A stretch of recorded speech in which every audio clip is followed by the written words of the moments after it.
রোজা নামাজ হজ জাকাত কিচ্ছু লাগবে না, দানের শেষে ভোট দিলে বেঁচে যাইতে পারবে না। রোজা নামাজ হজ জাকাত কিচ্ছু লাগবে না, ধানের শীষে ভোট দিলেই বেহেশতে যাইতে পারবেন।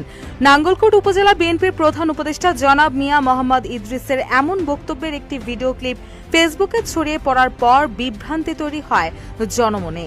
এই বক্তব্যকে কেন্দ্র করে দাবি করা হচ্ছে তিনি নাকি নির্দিষ্ট প্রতীকে ভোট দিলেই জান্নাত পাওয়ার কথা বলেছেন, জানিয়ে সামাজিক যোগাযোগ মাধ্যম থেকে শুরু করে সাধারণ মানুষের মধ্যে দেশজুড়ে উঠে আলোচনা সমালোচনার ঝড়।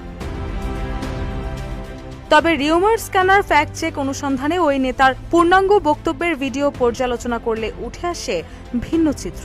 ভিডিওতে দেখা যায় তিনি মূলত জামায়াতে ইসলামীকে উদ্দেশ্য করে সমালোচনামূলক বক্তব্য দিচ্ছিলেন এবং তাদের বিরুদ্ধে ধর্মকে রাজনৈতিকভাবে ব্যবহার করার অভিযোগ তুলছিলেন। বক্তব্যের এক পর্যায়ে তিনি জামায়াতের এক নেতার বক্তব্য উদ্ধৃত করতে গিয়ে প্রথমে অনিচ্ছাকৃতভাবে ধানের শীষ শব্দটি উচ্চারণ করেন, যা পরক্ষণেই সংশোধন করে দাড়িপাল্লা বলেন। তিনি বলেন, রোজা নামাজ হজ জাকাত কিচ্ছু লাগবে না, ধানের শীষে ভোট দিলেই বেহেশতে যাইতে পারবেন। আরে দাড়িপাল্লায় ভোট দিলে বেহেশতে যাইতে পারবেন।